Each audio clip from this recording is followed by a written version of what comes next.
Agora o Banco Central Europeu realmente perdeu qualquer noção de... Vai ser complicado explicar isso, mas os caras estão completamente endoidando e criando uma bolha absolutamente enorme na União Europeia. Você precisa entender o que é quantitative easing.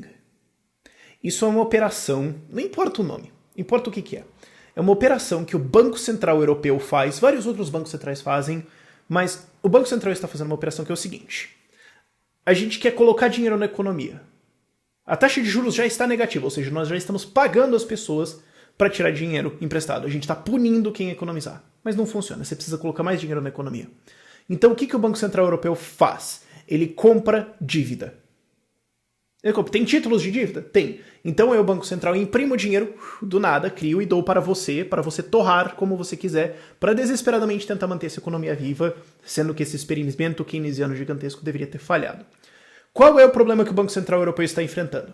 Não tem dívida suficiente para ele comprar. Acabou.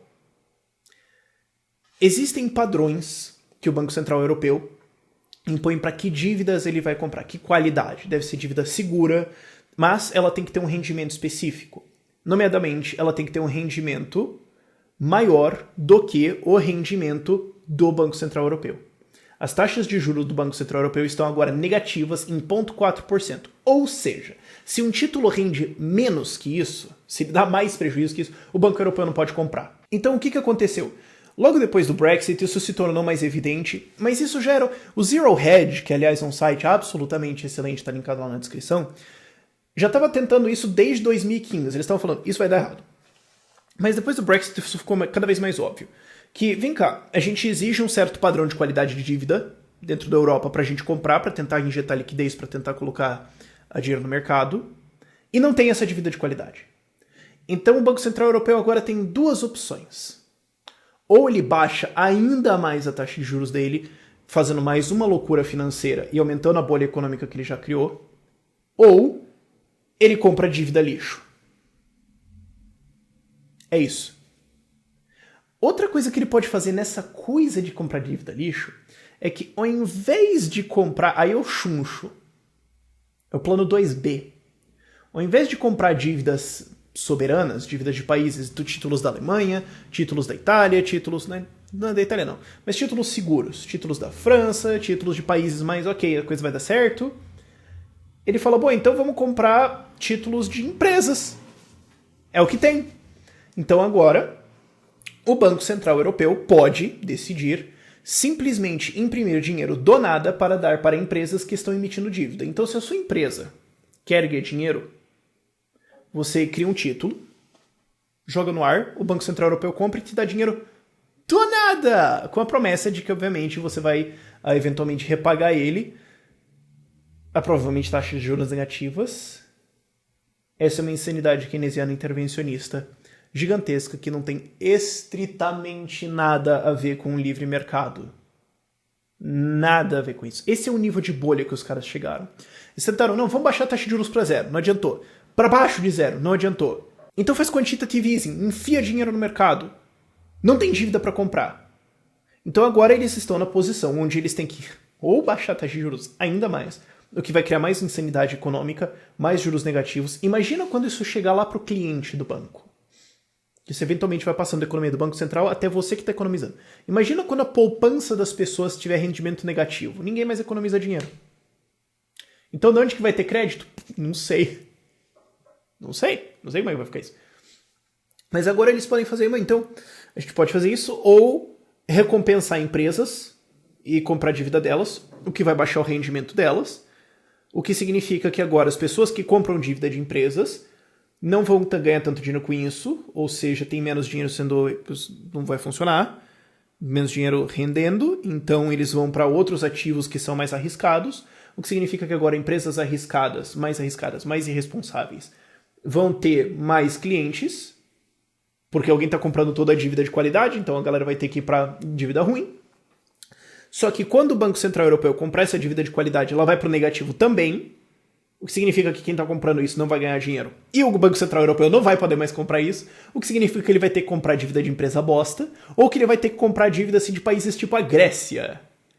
Ou seja, ele vai, então, ter que falar, então, o seu país é super irresponsável e torra uma porrada de dinheiro, então a gente vai simplesmente te dar dinheiro e recompensar você pra você continuar a fazer isso na desesperada tentativa de tentar manter essa bolha econômica louca que o Banco Central Europeu e Americano criou em pé. Isto não é capitalismo. Isto não é capitalismo. E se esses títulos falharem? Bom, então pode ser que o Banco Central da Europa imploda. Bom, e daí? Eu não sei. Mas quem comprou Bitcoin e ouro vai estar dando risada. É uma insanidade absolutamente bizarra. E no Japão? O que acontece? O Banco Central japonês está na nove tentativa de fazer quantitative easing. As outras 8 não deram certo, mas o 9 é o da sorte. E agora eles também estão comprando ações do mercado. Então, não, o mercado está caindo, compra ações.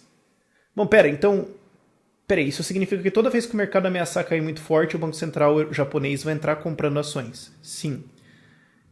Então, se você sabe que o Banco Central japonês vai salvar você caso a bolsa caia, as pessoas vão comprar e criar uma bolha por causa disso, porque elas vão comprar indiscriminadamente, certo? Porque se você der errado, o cara vai te salvar, então por que você vai medir seu risco? Então as pessoas vão comprar ainda mais, o que gera uma bolha e gera um desvio de investimento, que é exatamente o ciclo austríaco de crise. Você distorce a taxa de juros, você distorce o preço do dinheiro, as pessoas investem errado e causam uma distorção na economia, que capota eventualmente. Então, mais pessoas vão comprar e o Banco Central japonês não pode vender, porque a economia está frágil e a bolsa japonesa está frágil. Então, se ele vender, ele derruba tudo, porque daí complica. Então, ele está comprando ações das empresas e agora a gente chega na situação estúpida e relinchante, onde o Banco Central japonês é acionista, em alguns casos, de 10% de várias empresas enormes do Japão. Porque eles têm que comprar as ações para o valor ficar alto. Gente, deixa cair. O capitalismo cria, o capitalismo quebra. Às vezes as coisas quebram, deixa quebrar. O que é podre quebra, sai.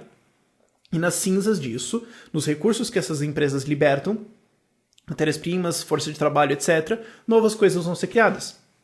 Se você impede esse processo de limpeza, nada de novo bom vai ser criado.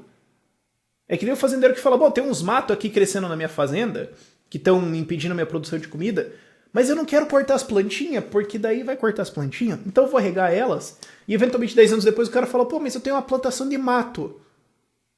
Puta que droga, né? Deve ser culpa do capitalismo. Não! Não! Não! Não!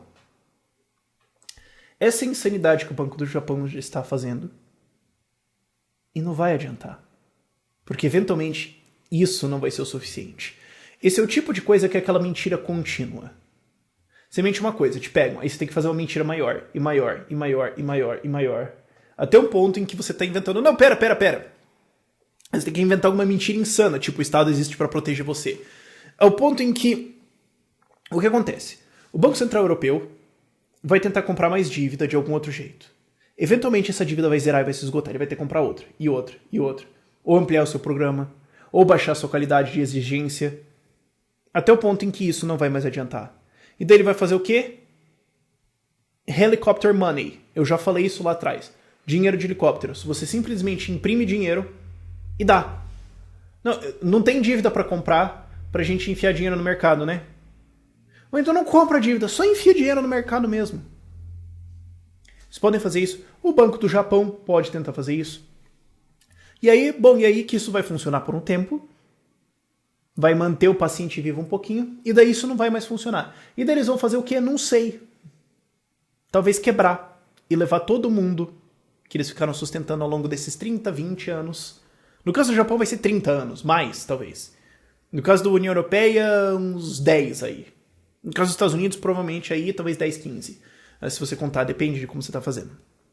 Pode ser até uns 20 se você calcula bolha.com. Enfim, ficou passando a mão na cabeça da galera, tentando fazer tudo ficar bom, e eventualmente vai capotar tudo, e todo mundo que tá junto com você vai pro saco. Exceto quem comprou ouro e Bitcoin. Esses vão estar dando risada. Isso é o que está sendo referido como uma grande crise keynesiana. Tem um amigo meu que já cunhou esse termo e eu quero trazer eles aqui para participar disso, mas a gente está armando isso. Interpretem vocês como um convite se vocês estão vendo isso. Vai dar errado e não culpem o capitalismo. Porque um banco central estatal decidindo comprar dívida por padrões estatais para manter uma bolha por conveniência democrática não tem nada a ver com livre mercado. Por favor. E Mises avisou. Em 1920, porrada. Vocês só precisavam ter ouvido. Tchau, tchau.